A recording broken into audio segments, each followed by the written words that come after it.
Tu trouves qu'il a fait chaud pendant l'été 2026? C'est que oui, il faisait quand même une grosse chaleur. Pourtant, c'est certainement l'été le plus frais du reste de ta vie. Tu trouves ça exagéré? Pourtant, l'Europe est le continent qui se réchauffe le plus rapidement, 2 fois plus vite que la moyenne mondiale, selon l'Agence météorologique mondiale et de Copernicus. En 2025, près de 95% du continent a connu des températures supérieures à la normale, jusque dans les zones arctiques.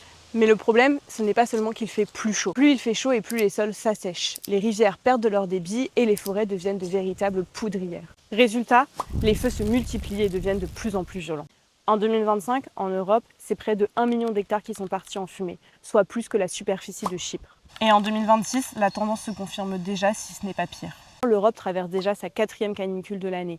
Les feux ne cessent de se multiplier en France, en Espagne et en Italie, et même dans des régions où on n'avait pas forcément l'habitude de voir de tels phénomènes, comme au Royaume-Uni.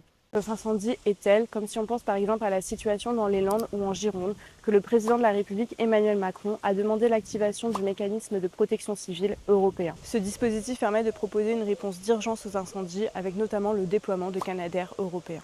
Et ce n'est qu'une partie des conséquences. Les glaciers fondent plus vite, la biodiversité est menacée et on peut déjà observer les coûts humains. Autrement dit, les incendies ne sont pas le problème.